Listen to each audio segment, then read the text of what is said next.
What's up, everyone? Welcome to the Masters of Evil Live. Mike Giorgio.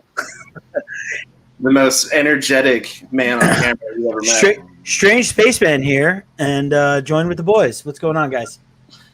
Hey, Mike, it's Tom. Tom DSN on Instagram, as you know.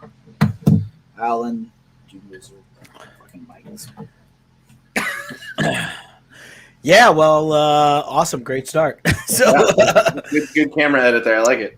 So we're here this week with I think probably one of the longest things we've read.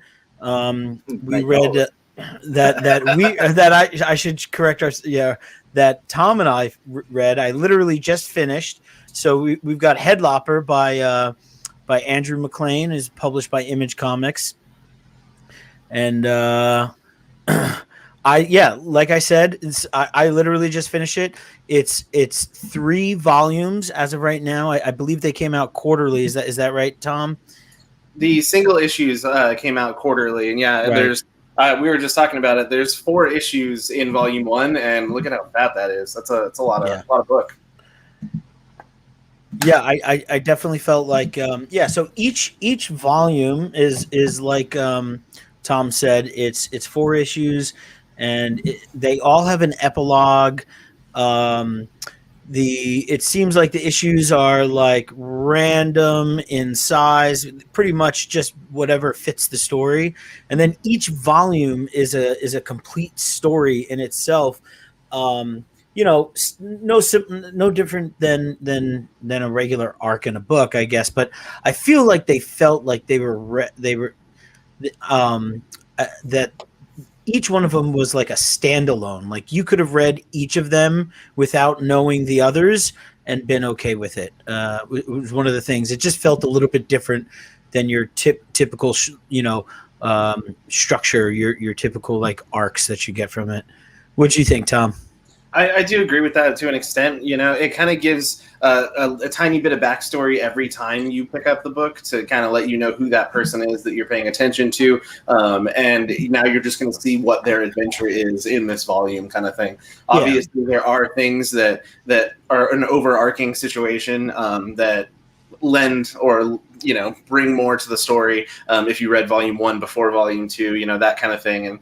And you do learn more about these characters as it goes on as well. So that's cool. Volume 3, you learn a lot more about Agatha, the witch's head that he's carrying around the entire time. And so that was cool because she's just kind of there and she exists and she's a head in a basket sometimes. And she does some cool shit every once in a while. But volume 3 kind of gives you much more of her backstory. Yeah, I mean, she's definitely the comedy relief of the whole thing. She's funny as hell. And his interactions with her are pretty funny.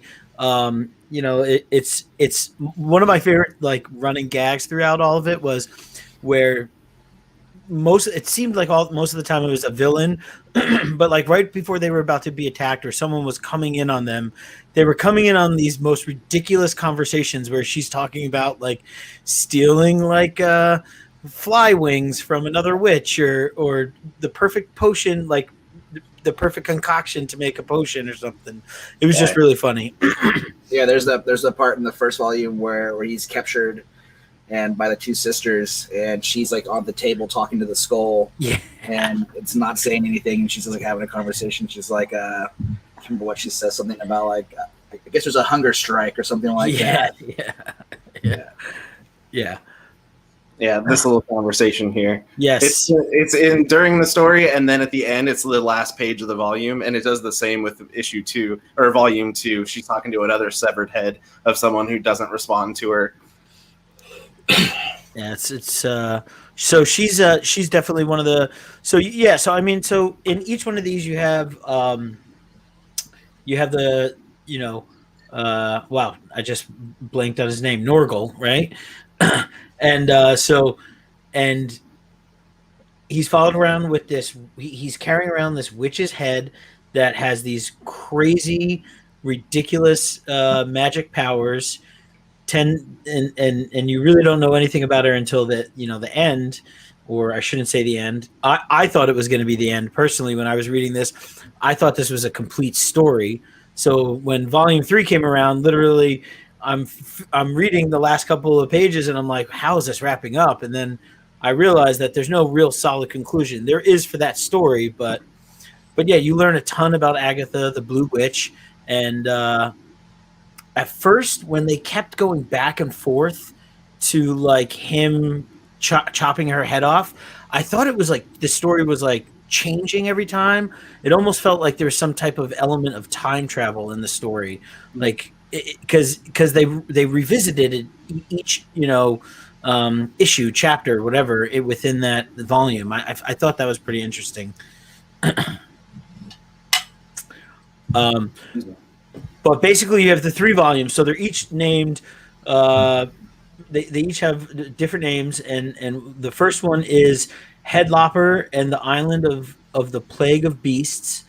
The second one is Head Lopper and the Crimson Tower, and the third is Head Lopper and the Knights of Verona. So, and apparently it was supposed to come back in 2021 or 2020, but we haven't seen it. So, I really enjoyed this. I don't really even know if we talked about that. Like, I thought this was great. Andrew MacLean drew all this. He wrote the whole story. There was 3 different colorists in each book. Is that correct? I think you're looking at 2. It was Spicer, on the first volume, and then Jordi Belair has been the colorist for the second 2. Okay. So it's just an interesting piece. It's definitely something that you can tell. I one of the things I felt like there were so many it was sometimes these big fantasy things can just go really deep with lore and characters and all these crazy names and you can't. It's kind of hard to keep up. They kind of did that where these people had these obscure names, but they did it. It was almost like tongue in cheek. It was none of it really. It didn't really make a difference if you knew all of that crazy lore. It was just a fun story. And you could keep up with the basic, the basic mythology that was going on there, especially with him specifically. But it really didn't matter. There were some reoccurring characters, but most of the people just died. Everybody's head was chopped off, and it lives up to its name for sure.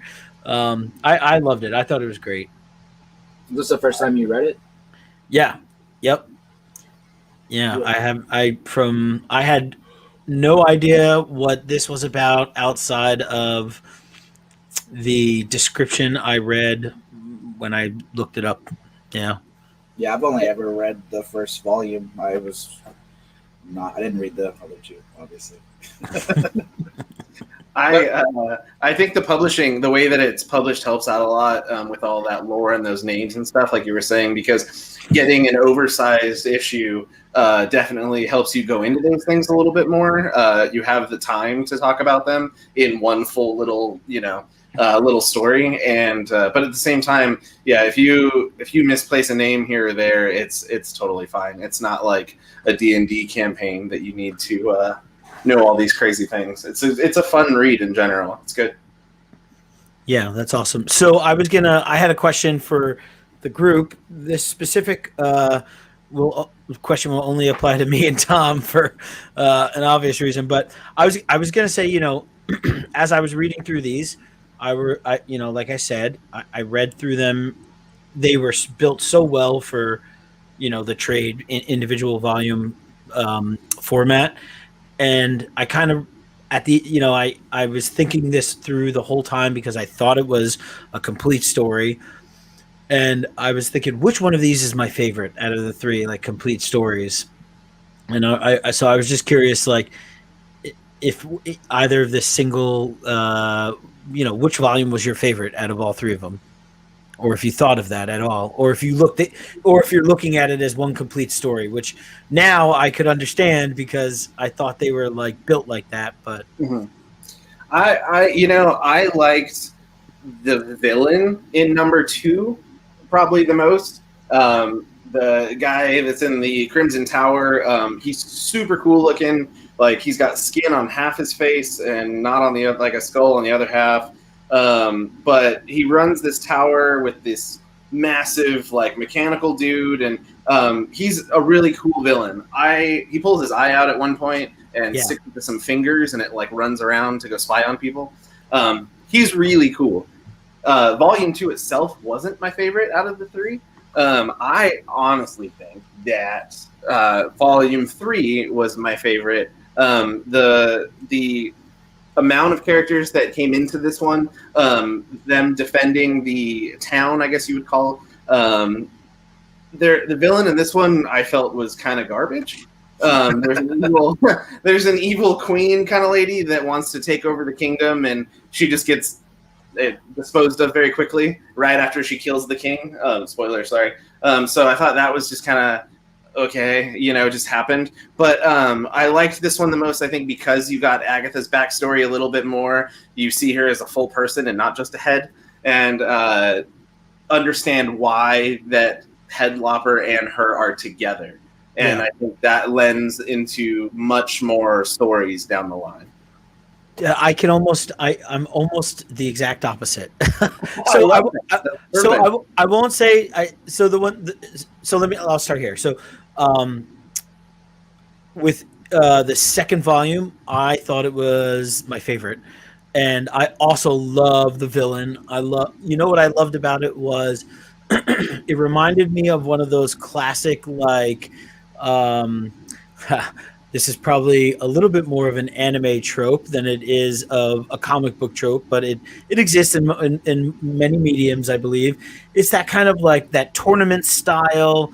There's multiple different heroes all locked in this one place, and they've got to figure out this different stuff, and they get killed off or whatever. And then there's these two evil overarching villains that like they're the boss villains. It's like a video game almost, like that. I don't know.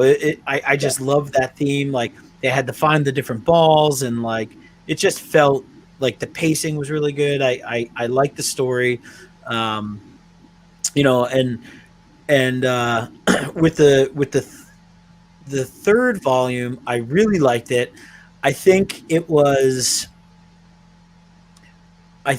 like it was just a little bit too. It was just too much. It felt so compressed, especially now that I found out that there's more to this. Like I felt like there was just like shoehorning stuff into this one. Like I didn't really know why the headless guy was there. I get that there's the overarching villain that's probably going to pop up in volume 4 now.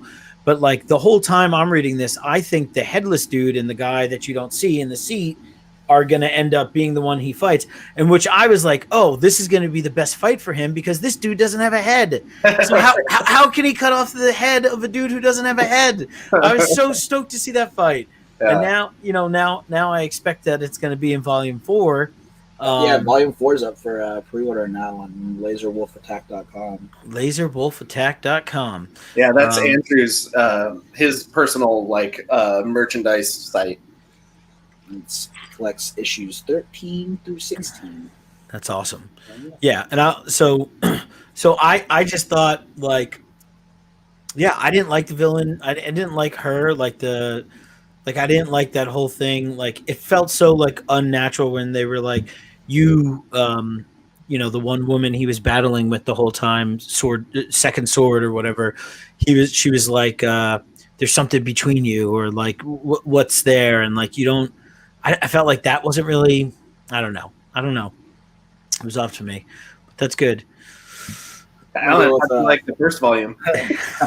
Well, I read it a long time ago, but it always reminds me of like Adventure Time. Like I imagine like Finn has grown up, yes, and Agatha's like Jake, but she doesn't like stretch and turn into things. But there's like a part where in the first volume where he's going into the woods and the little rocks are talking to him, and one of them calls him a jerk, Yeah, that was very Adventure Time. Yeah. Yes, that was, because they're just stones with somebody's magic or something, and I'm not going to listen to them. And it says jerk because it's me like saying beware, don't go in there, turn around.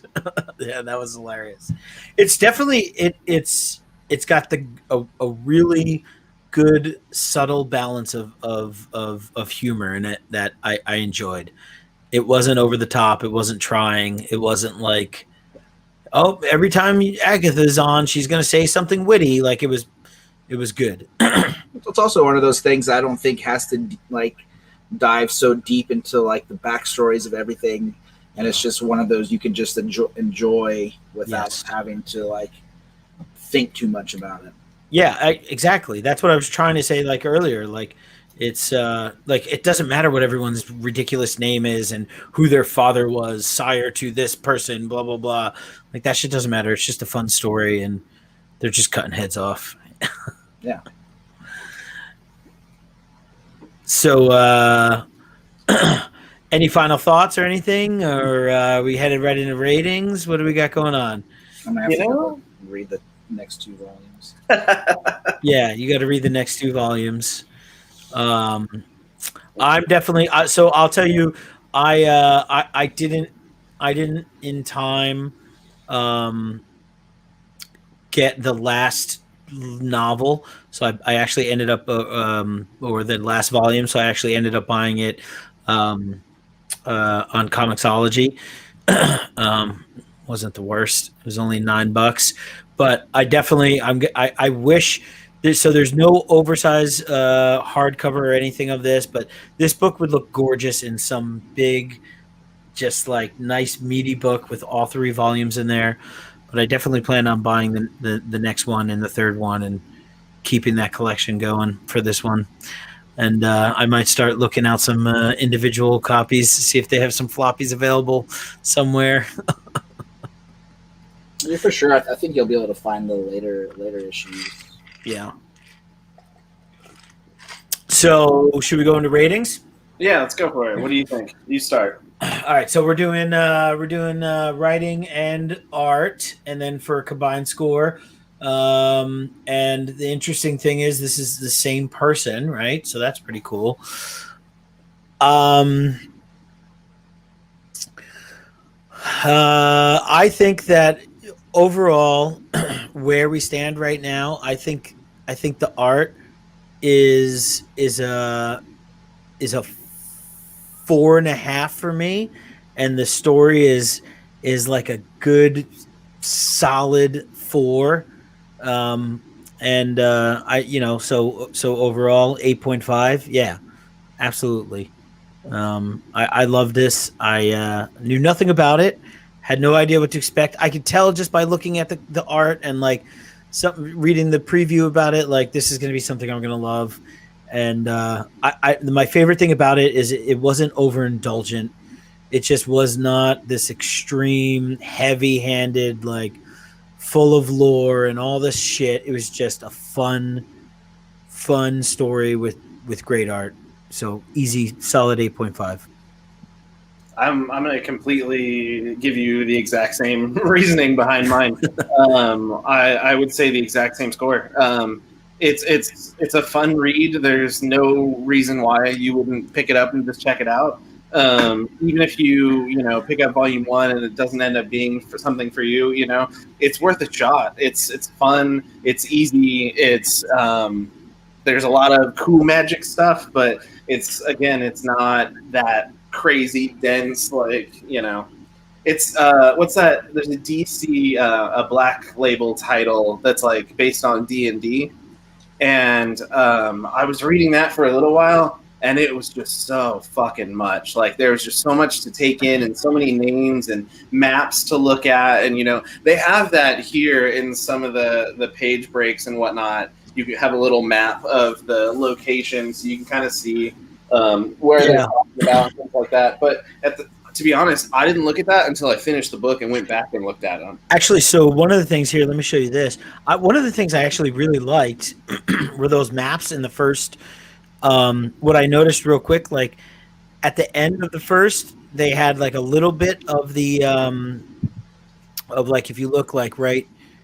You probably can't see my mouse, but the red on the island, you could see throughout each issue the dotted line, the red line of their travel got longer, so you could actually just kind of track their entire, where they were, and it was cool because normally they just show you like in this stuff like Game of Thrones or whatever, they're like just show you this map, and it's got all these cities, and you have no fucking clue where anybody is. Or is this guy? Where are they on? What coast are they on? Like, like what mountains are they in? But it was cool. I thought it was just fun that at the end of each thing you could see the progression of their travels. And I was a little bummed that it didn't make it into the later volumes because I just thought it was fun. Yeah, I agree.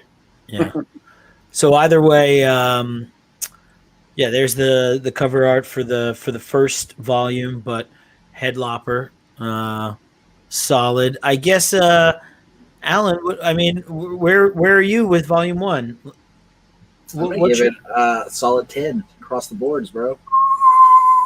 I love the art. Like I said, it was just easy to read. You know what I mean? Like it wasn't like I had to, drink some warm milk before, reading this to relax, and it was just fun, like from beginning to end, and it didn't have to be too much, and even the parts that were, a little wordy weren't bad at all. You know what I mean? Like I never felt once like kind of bored reading it, and it was all, interesting the whole time that I was reading it. So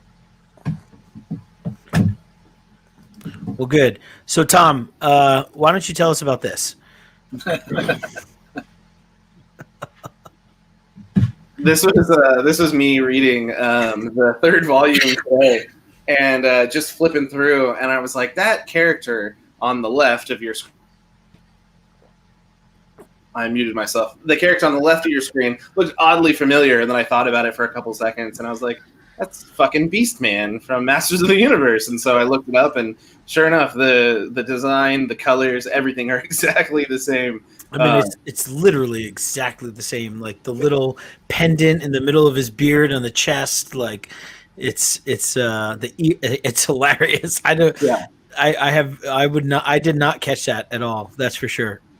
Yeah, it was a fun little nod. The character is only seen in that one panel during a fight with a bunch of trolls and goblins. So you never see them again. You never hear about the name of that person or anything. So I think Andrew was just kind of having some fun and hoping he didn't get sued. He didn't get sued until now. Till now, it's our fault. Until Tom brought it up during the podcast.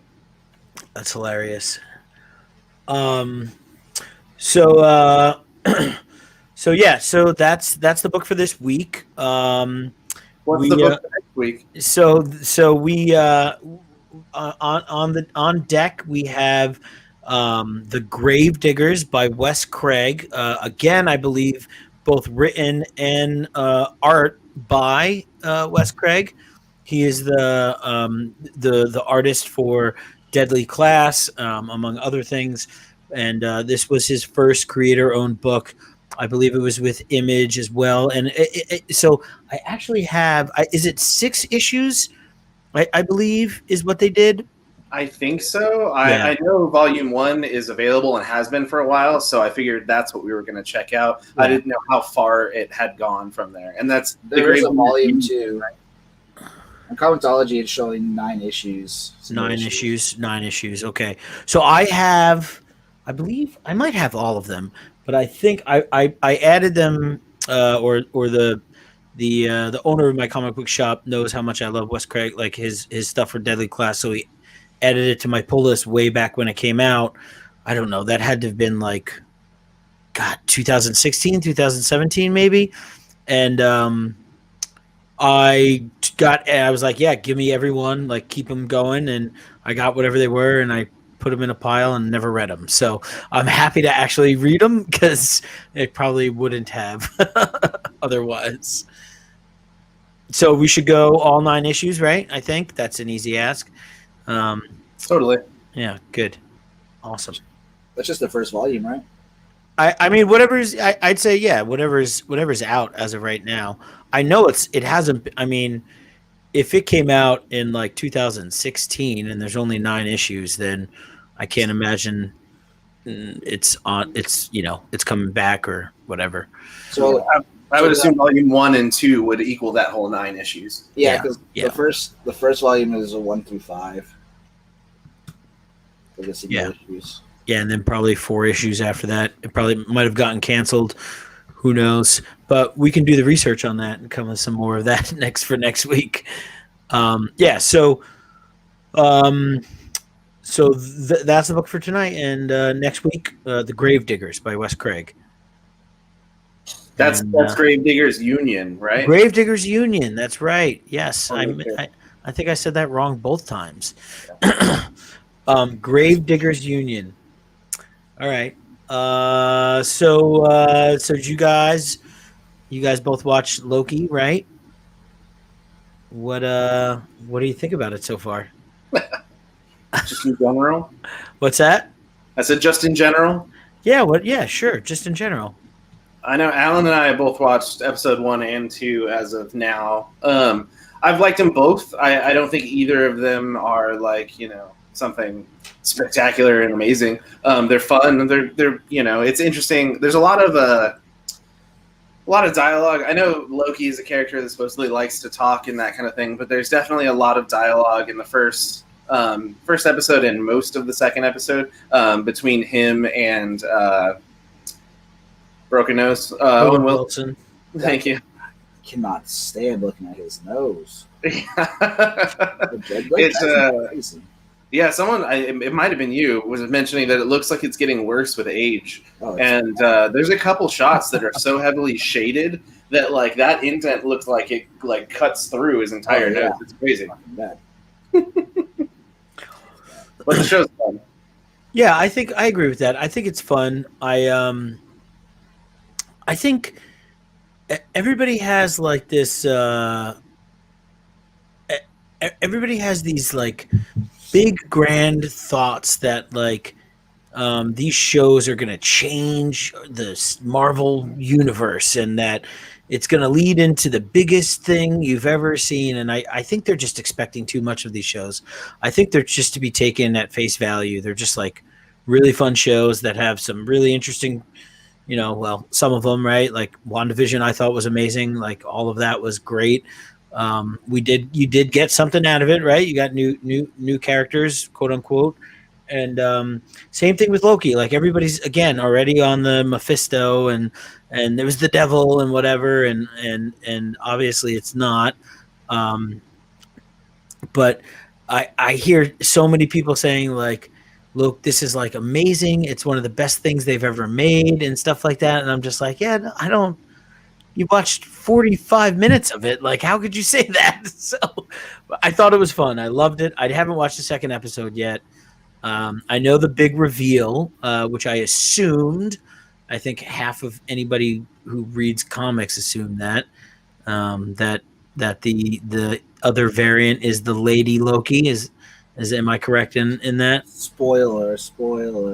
Oh, I don't. Yeah. Are we doing that? Spoiler alert. It literally came out today, bro. Who are you? What are you doing right now? Oh, come on. The 4 people that are watching our show who haven't watched the show yet are fucking shocked. Well, I haven't watched the show either, but I could really care less if I know, to be honest with you, with stuff like that. It was very interesting. She didn't look anything like I thought she would, if we're going to actually talk about that. No, yeah, she looked kind of underwhelming. It was just very like plain Jane, fucking blonde. Yeah, I was like, That's interesting.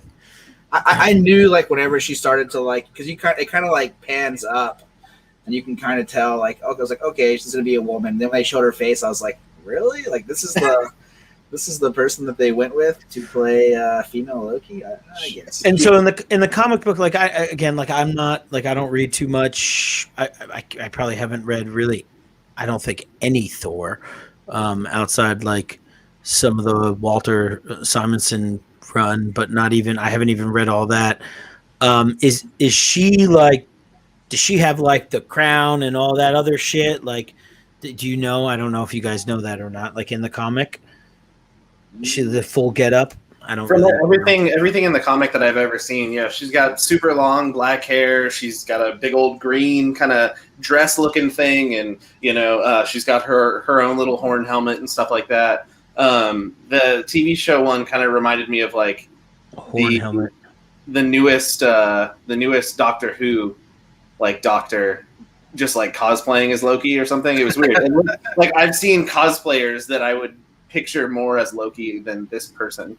Oh yeah. So it was kind of underwhelming.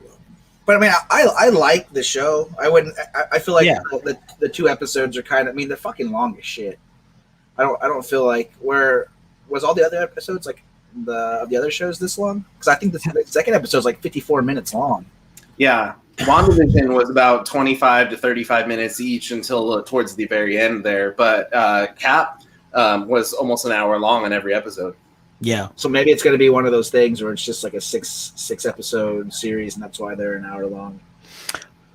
It'll probably wrap up the week of or the week before Black Widow comes out in July.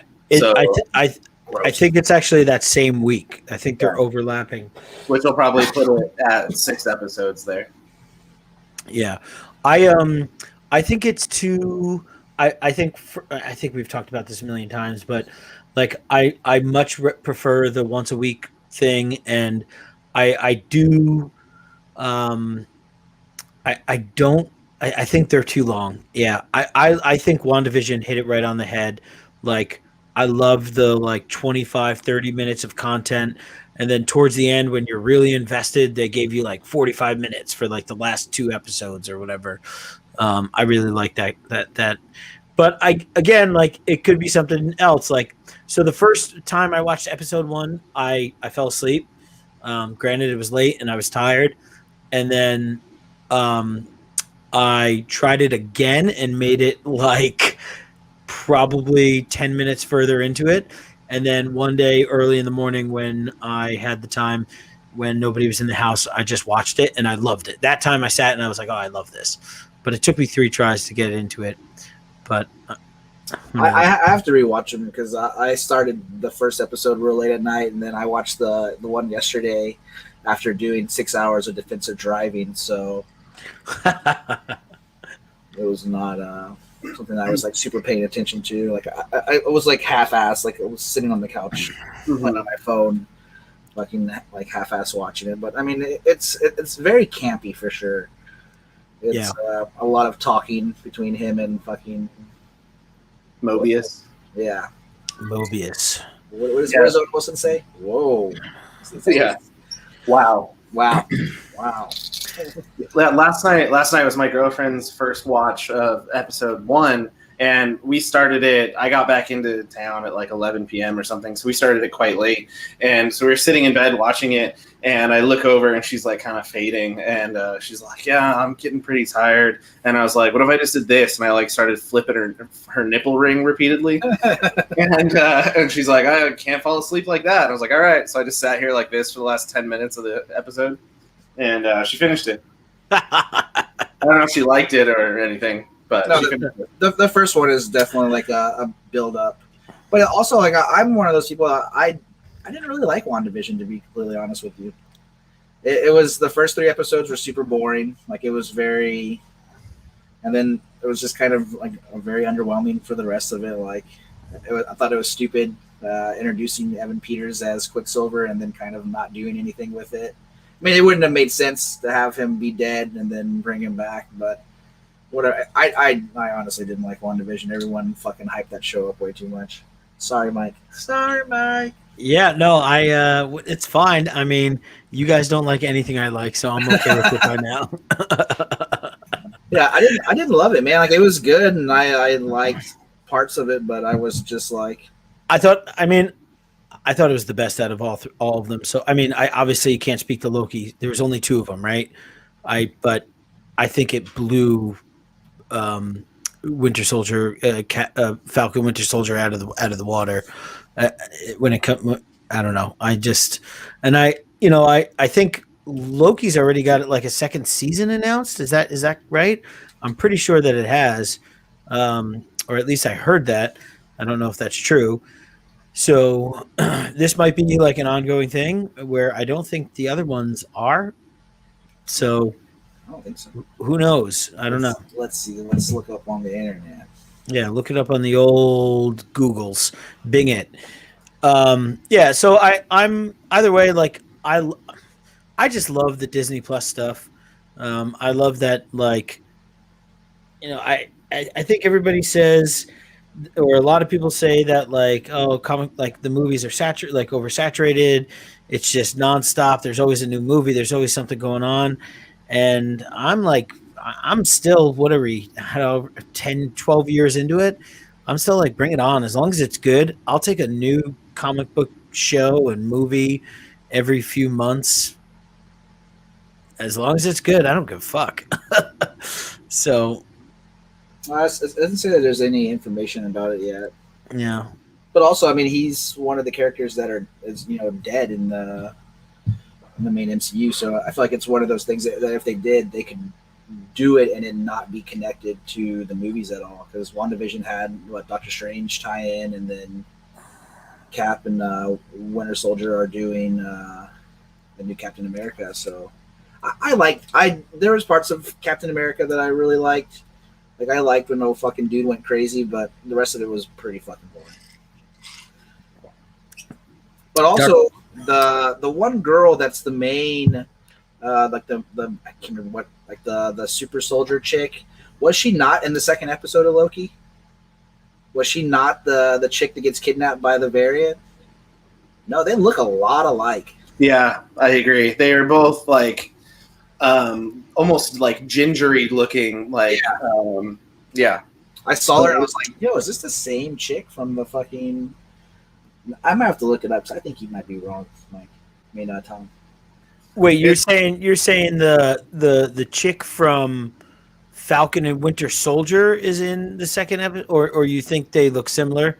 They look crazy. The ginger chick, as you. They look crazy. Like it's so crazy how much they look. Dr. Arcane says, "Sick shirt, Doom." Alan boy. Yeah,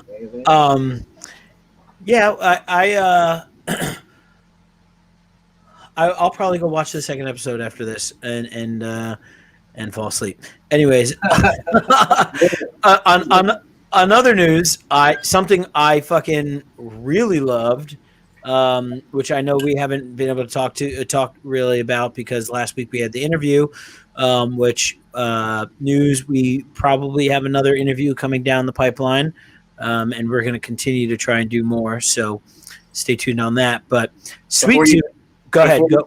That. I was going to say, speaking of said interview, our interview last week, the Kickstarter that we mentioned that he has coming out is coming out tomorrow. So go find the Dust Pirates Kickstarter. I'm sure you can search it on Kickstarter itself, or if you go to his Instagram, it'll be there. But yeah, go pick that up tomorrow. Yeah, I'm stupid. Absolutely. She was the chick from the new Hellboy movie. That's why she looks so familiar. I still haven't seen that. I gotta watch that. Who are you? Who are you? I have to get another third. You're gonna have to get good luck. And no one likes me and you enough, Alan, to talk with us every week. Maybe we'll get Aaron to be our third. Is what you were going to talk about. So Sweet Tooth, yes. Wait. Before we go into Sweet Tooth, there's another great show starting season 2 today. Dave. I don't know if that Little Dicky show on FX has season 2 coming out. I think they're dropping episode 1 and 2 today. Oh, really? Tomorrow it'll be available on Hulu. But if you haven't watched Dave, Mike. Yeah, no, I know how you enjoy rap music as much as I do.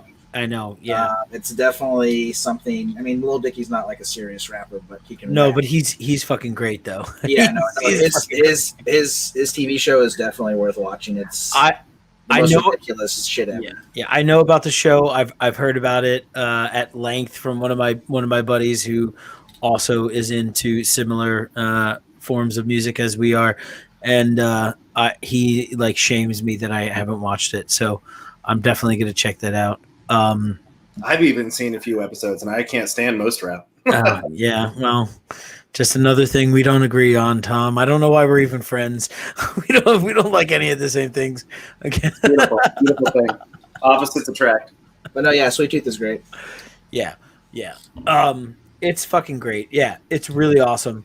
I guess let's just get this right out. It's wildly different from the books. I was Like, going to say the same thing. like wildly, like, outside of their names and the general, there's this plague killing people and these hybrids. That's about it. That's about it, really. And don't get me wrong, I fucking love the show, and I love the comic. I actually reread it at the beginning of our plague that just happened, because I was organizing and I was like, "Oh, Sweet Tooth! Oh, this is about a plague. This is perfect time to read something like that." But so I really love it. I love Jeff Lemire, but wildly different. Wildly. It'd be very crazy if the COVID vaccine started turning people into hybrids. Man, yeah. I check every day just in hope, How many? I mean, I feel like it's kind of soon for people to start having babies after having the vaccine. So, I mean. It's true. That's true, Alan. It could be. It would be crazy if all of a sudden people started having little deer and porcupine babies, which I thought this in the comic book, and I thought this again when I saw it in the show. The woman who had the porcupine baby, I feel immensely for her, because that's horrible. But yeah, I mean, the only thing I'll say is I can appreciate this being like one of the, with everything that's just gone on over the past 18 months and whatever, that this is like an uplifting, it feels more, not uplifting, uplifting wasn't the right word. It feels more like playful and light than the actual book was. Like, the book was like hell. Like, it was like The Walking Dead without zombies. Like, everybody's out to kill you. Like, people are like, there's fucking whorehouses where like these kids are fetishized. Like, it's like fucking brutal. Like, there is no holding back in it. And it's rough. It's rough. It is rough, but it's still, in the end, it ends up being a fucking beautiful story. There's a lot of redemption. There's a lot of lots of closure. It goes wildly. I don't think people have any idea where this is going to go. Have you read, Tom? You've read some of it, right? Not all of it. Yeah, I read a little over half of it, and then I fell off for whatever reason. Yeah. So I super enjoy. I'm terrified it's going to get canceled. Although I know I don't think it's going to get canceled. Yeah, I think it did pretty well. I'm sure. Yeah. It did really well. It was like It was like the number one on the Netflix top 10. But that's not saying a lot, because I look at those sometimes and like Coco Melon is like number 8 in the world or something, and I'm like, there's no way Coco Melon. I mean, but also there's definitely a way. No, yeah, there's definitely a way. I mean, there's like a show that my 3-year-old watched, or a movie called The Nut Job. And for a little bit, it was like number 7 in the world. And I was like, there's no way The Nut Job, a movie from fucking forever ago, is now number 7. It could also be the number of times that my 2-year-old daughter at the time watched the movie that, put it. Just her. Yeah, just her by herself. Yeah. Bro, well, my kids have been watching Raya and the Last Dragon on repeat since it came free there has to be like, that influence has to exist for Netflix. Those kids that just watch the same shit over and over again. I got my daughter to watch. I don't know if you ever seen the movie Fred Claus. It's where Vince Vaughn is Santa Claus's brother. No. There's a part she only likes the movie because there's a part in the very beginning where he's like a repo man. He's repossessing this like family's TV, and there's like this little Santa Claus in the front dancing, and he runs up and knocks the head off the Santa. And every time that part happens, she like makes you stop what you're doing to watch this happen because it's the funniest fucking thing in the world to her. But yeah, I'm trying to get her from. I mean, she watches like the same fucking cartoons over and over, and it's pretty bad. Yeah, and when new things come out too, you know, I'm pretty sure Jupiter's Legacy was on that list, and that got canceled. So yeah, new people check out things, or people check out things when they're new and they're interested, and that puts up those ratings real quick. No way. Jupiter's Legacy was.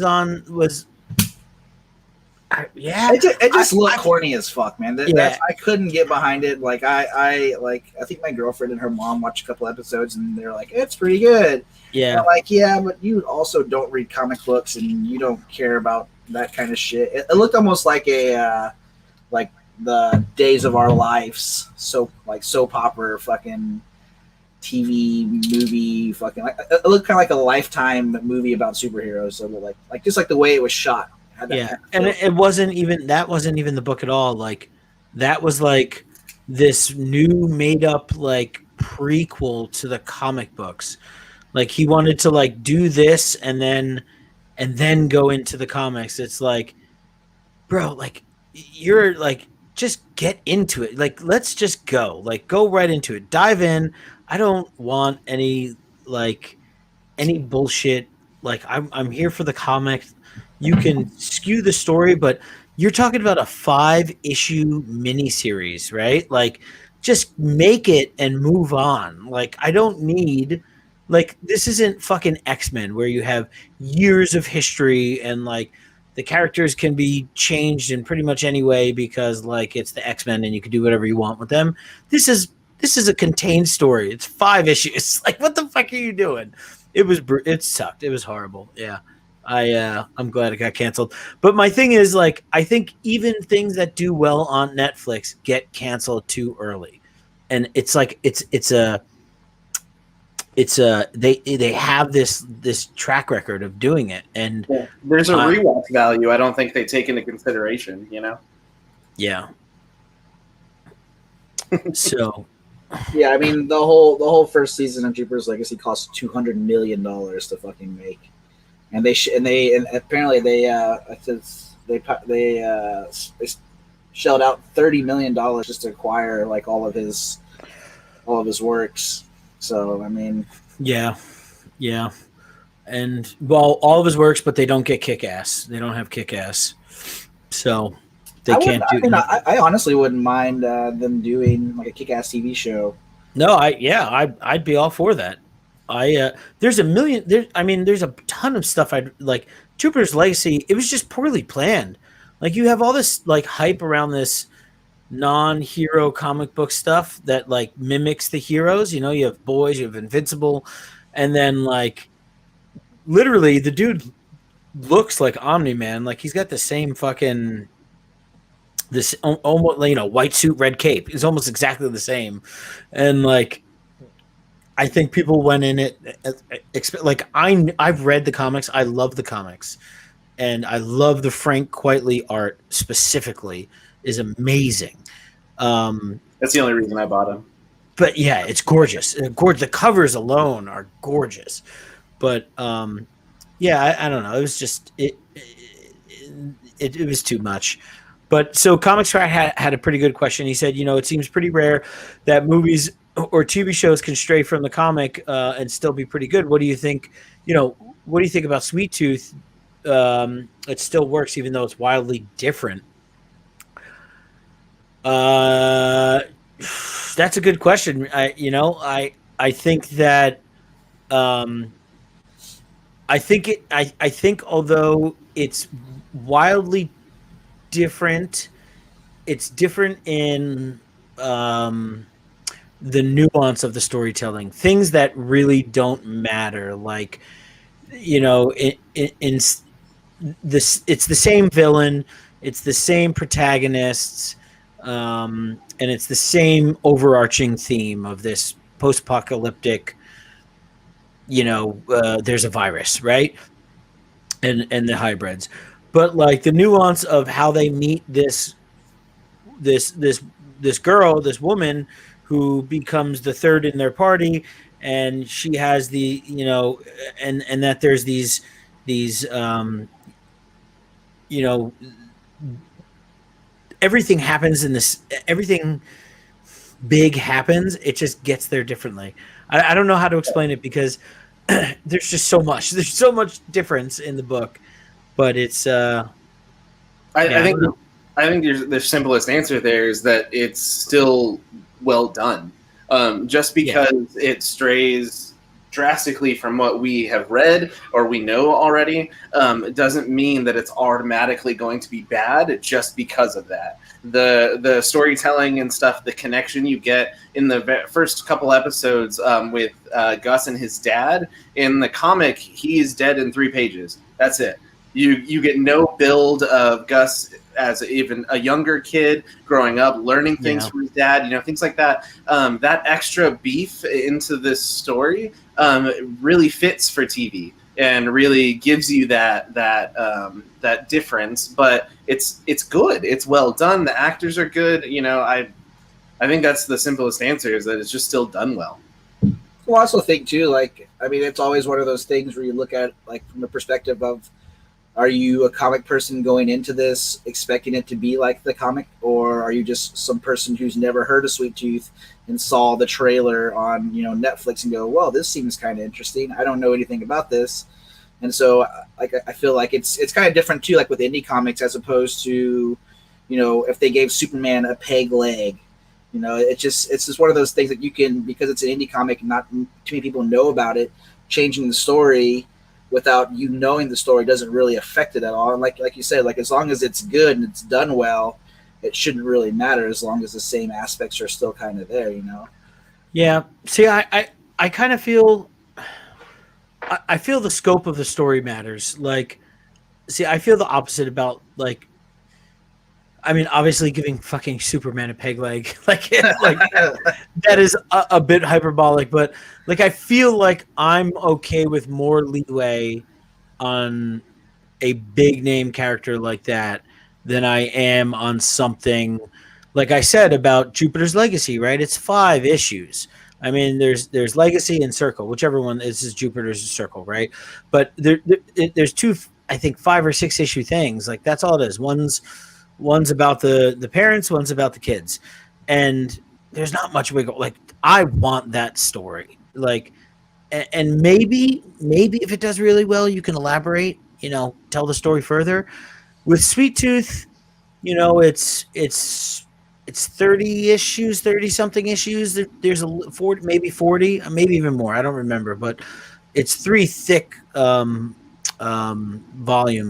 hardcovers. Yeah. And I get the sense that when I watch Sweet Tooth, they're going down the same path as the books. When I watch Jupiter's Legacy, I have no idea what the fuck I'm watching. I don't know what this is. This is nothing. It has no, you know what I mean? And so I think, yes, it has to be done really well. The writing has to be good. The actors have to be good. The fucking costumes have to be good, because fucking up hybrid children is probably really easy to do. It took me a while to even kind of like Gus. Gus just always seemed like this skinny, ragged, just sad, depressed being. And this kid was super happy and chipper, and I don't know, it didn't, but I loved it in the end. So I also really love Will Forte. Yeah. He's there's this show called The Last Man on Earth. Yes, that's I fucking absolutely love him. I just love him as an actor. Everything that he's in is he's just a very fucking weird, quirky guy. And yeah, I was happy that they chose him as his father. Yeah, and Comic Crack saying the same thing. offends a lot to the comic people going into these things. You know, you get people like, you know, you said that have never seen or heard about this comic whatsoever, and they're watching it and they just want a good show, you know, a show that tells a story and things like that. But then you get people like us that know the entire story already, and we're expecting a certain thing. And I think that's our problem a lot of the time, is that we are expecting a certain thing, and if we don't get it verbatim, like, we're nerds and we get mad. Yeah. And, you know, we the nerd culture, especially with Star Wars is the absolute worst. I think Star Trek is probably the worst, but look, the way I mean it is the fans are what ruin what we like. Yeah. You know, we take things and blow it out of fucking proportion when someone's just trying to tell us a story. You know, if we don't like it, we're going to tell you, and it's your fault, and you should never do it again, and you need to be out of the business, and blah, blah, blah. And then shit gets canceled, and, you know, you just never see that kind of stuff again. And it's because we take everything so fucking either seriously or literally or, you know, whatever it is. And that's one reason why this is such a good book, is because it's so easy. You can pick it up, yeah, it's just, it's fun. There's no like super deep connection to anything, you know. It's, I don't know, fucking nerds are the worst, and I am one, and I know it. I mean, yeah, but it's also hard too, you know, in some comic books to adapt everything for TV, like, especially, you know, it's you want to be invested in these characters, and it's hard to do that whenever, you know, it takes multiple issues for you to be invested in these characters through comics, but then, you know, you have 6 episodes of a TV show for you to, you know, somehow be invested without them changing the story for you to be invested into them. Because what I think Sweet Tooth was, 8 episodes? Yeah, 8 episodes. Yeah, I mean, if his dad dies the very first 3 minutes into the first episode, you don't really get that connection, you know, of him as a kid, and yeah, it doesn't work for TV. Yeah, and I think that's the thing I understand is, like, well, I'd also say though, you know, things like that. So it happened in Invincible too, where you have there's so much there, right? 150 issues, right? So like, there's things that they make the conscious decision to say, this thing from issue 75 we're going to bring into the first season, you know. And I think the connection with his father and mother is not something you see. Why are you emphasizing it so much like that? What do you mean? Father and mother. Because That's why. This is why. I get it. Go ahead. Continue. Wait, what? I got lost there. I know. You can't get lost in your own thing. You're the way you're saying father and mother. No, I heard that. No, it reminds me of Hot Rod, where he's on the little thing and he's like, what does he say? He says something. He's like, "Why are you saying what way?" He's saying it weird, like he's saying W's weird. And yeah, Quill Wheaton. The reason he's you know, you don't see that story until later. So like, they're bringing that to the front because it's gonna make it easier to connect with this character and all that other stuff. So I get those kind of nuance changes. Those don't bother me. I don't get bothered by it. Like, there's a lot of changes to Deadly Class. I loved it. It was fucking. I am so pissed that show got canceled. Like, between that show and Swamp Thing, that's like I've never been so mad about something in my life. Like, out of all the horrible comic book shows that they put out, you know, I just can't, like. And I even follow the guy on Instagram, the guy who played the guy from Deadly Class, like the main actor. And I'm just like, God damn it. Like, you still look young. You can still do it. Come back with a season 2, please. I'm surprised that, like, HBO, you know, Netflix, whatever, nothing picked it up, because I know Remender shopped it around and it didn't click with any other group, which is a bummer. And I get, like, just read the comic, like, you'll hear the story, whatever. I get it, but like, It was like I can, if it wasn't a good show, yeah. But that fucking show was like so. But sci-fi sucks, man. Sci-fi is the fucking worst. The only thing that I've enjoyed on sci-fi recently, or in a very long time, I would say, is the Dark Horse book that they're doing, Resident Alien. Oh yeah.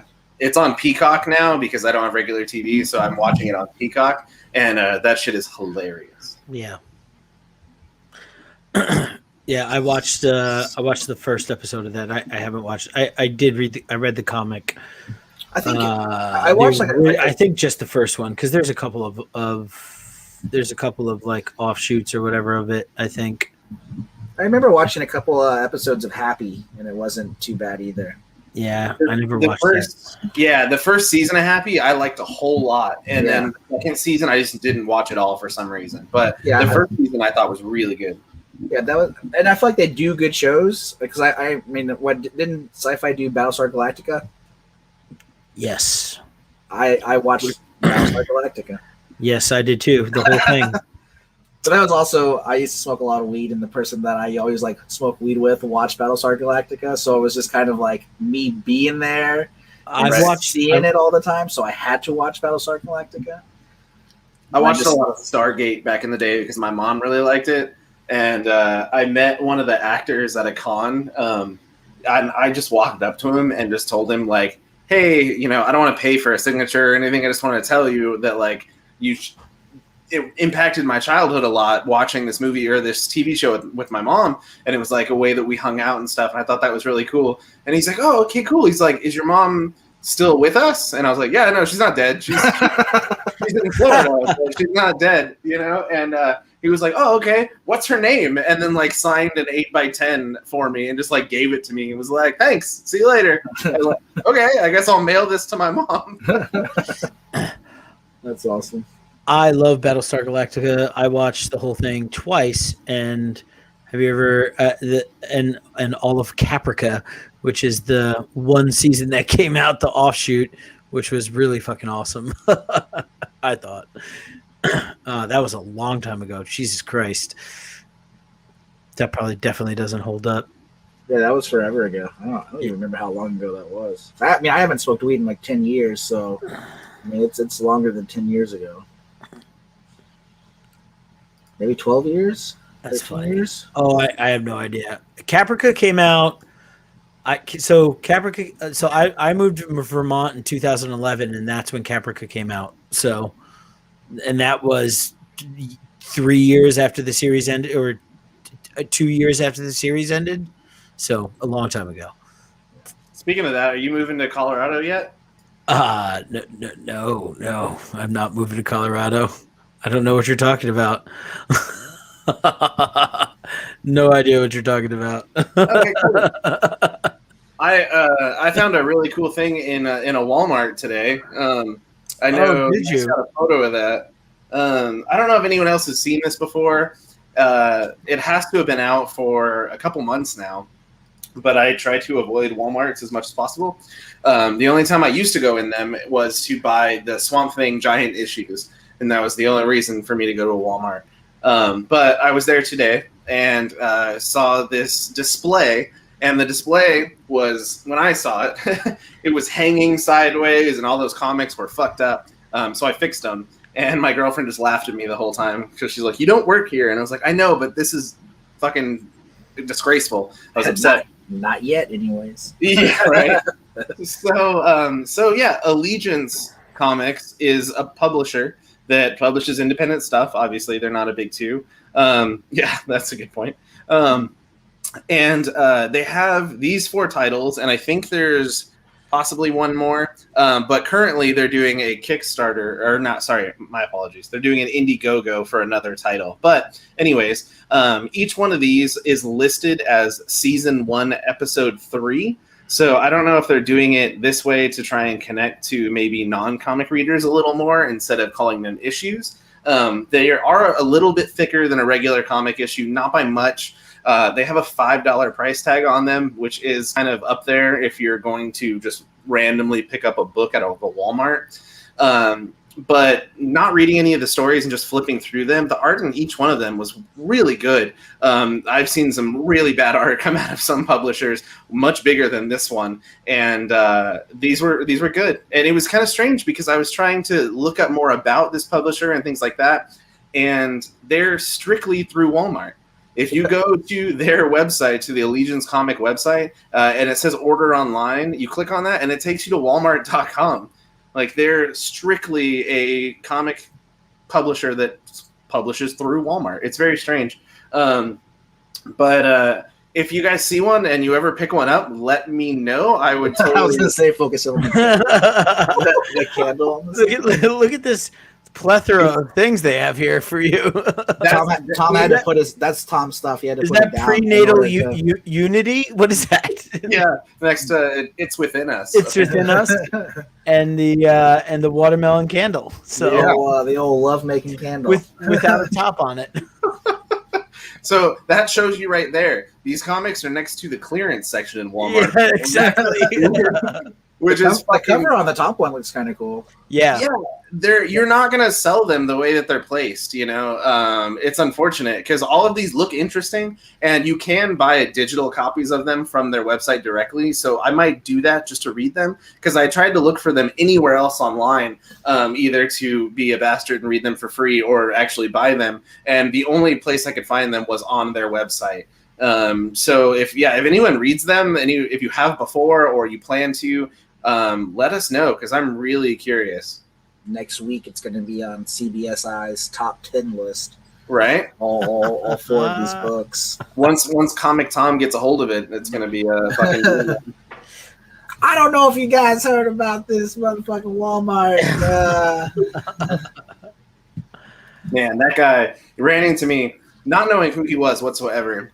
I was hanging out with some friends, some publisher friends. I'm not going to mention them, but he was there, and he's like, "Oh, hey, my name's Tom," and I was like, "Oh, my name's Tom too. That's cool." And he's like, "Here's my Instagram," and I was like, "Cool." He's like, "What's yours?" And typed in my name and hit follow, and I was like, "All right, cool." And then I just never did the same to him. I was like, "Cool," and just put my phone away.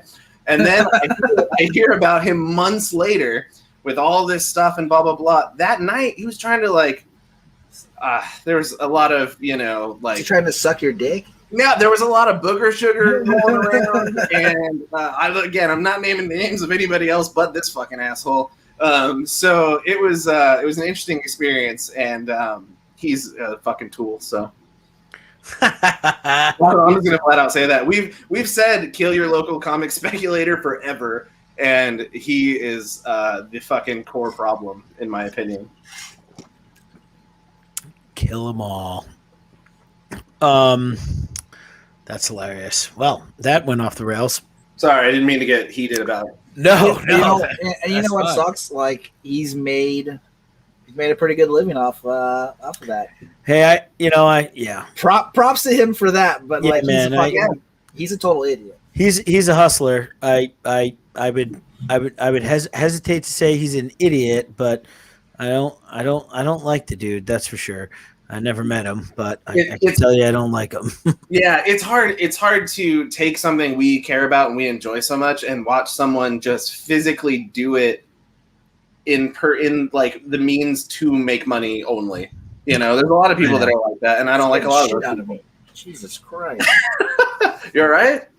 For whatever reason, my girlfriend come crawling into the room like a fucking goblin, and it scared the shit out of me. Is she naked again, or is it not as weird? She just went to the store and she came back. And she crawled in here at first, and I saw her, but now she came back from the store and she crawled into the room, and it scared the shit out of me. Apparently, the other day, whenever I got the night that I got my second vaccine, I woke up in the middle of the night, sleepwalked into the kitchen, drank some milk, and then left it on the counter and went back to sleep. I don't remember that happening, but I also think my apartment's haunted. But she swears that I said her name, walked into the kitchen, drank milk, and then went back to bed. But it's probably the vaccine. It's taking over. Are you magnetized now too? Probably. Mm-hmm. You see people putting keys on their forehead and their chest, saying that they're fucking magnetized now. Yeah. No, I wish that'd be awesome. I wish I was magnetized. I wouldn't be mad about that. Yeah, no, I'd be okay with that. Yeah, so I think that's about what we had for tonight. Yes, everybody go out, go to instocktrades.com or go to InStockTrades.com. .com and Hide your wife, hide your kids. InStockTrades.com. You have a boner that lasts longer than 4 hours? Don't call the doctor. Get on the internet. Go to InStockTrades.com. .com. And or go to your local comic book shop if they have it. And definitely don't use Amazon. But because fuck him. Anyways, and so Head Lopper, awesome, fucking 8 out of 5s and 10s all around the board. And yeah, go spend some money and buy some comics and do it in the smart way. Don't go buy things off of eBay that came out a week ago and are going for $50. So what you can do is go to Laser Wolf Attack and buy them directly from Andrew. So, a small indie guy writing and drawing his own book, you can get it directly from him. I want to say they're almost like the same exact price as like getting them off Comixology or something like that. Right. Why not give the guy who wrote it and drew it all by himself the money that you can, And if he doesn't have copies available, go to where, Alan? The Love Shack. It's the Love Shack, baby. Did he really just fuck that up? Really hard. You mean InStockTrades.com. Oh wait, let me see. Oh, he's looking at his website now. Let's find out. You can get all 3 from his website for $50. Ooh, and they probably come signed, knowing most artists and writers that sell their own stuff. All 3 of them for $50. It's a good deal. That's great. I think they're like $19 a piece. Yeah, it looks like retail is 19 was the first one, and then 17 after that.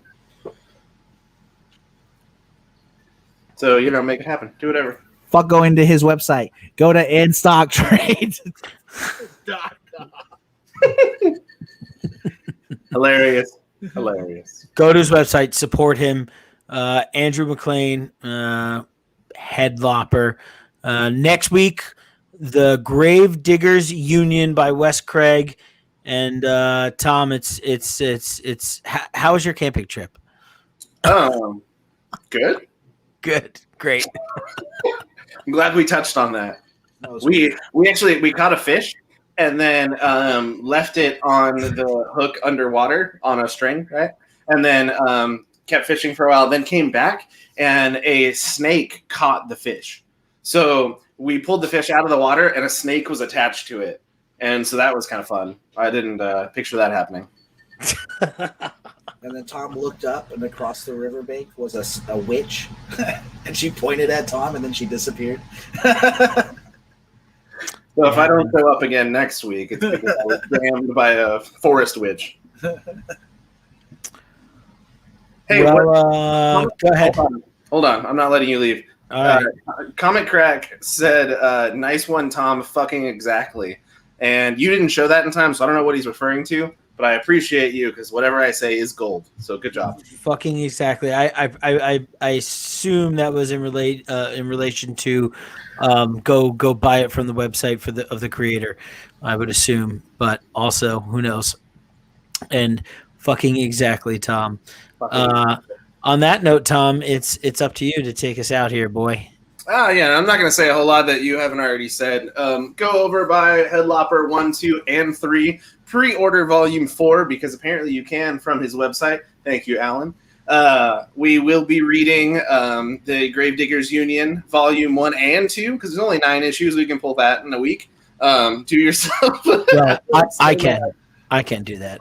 Look, I don't know what Mike does, but he's just able to have all this free time. How many kids do you have, Mike? Like seven kids? I got 2 kids and I work almost every fucking day. So Jesus Christ, man. I can do it. You can do it. Yeah, but I can't cut into my masturbating. So yeah, well, that's at least 12 hours of me being awake is me masturbating. Right. 2021 is about self-care completely. Yes. I get it. So go out, read that book however you need to. Check your comic book stores first. Pick it up, read it. Let's talk about it next week. We love you guys. We hate you guys. And we'll see you. Wait. Oh. Also, the Kickstarter for Dust Pirates tomorrow.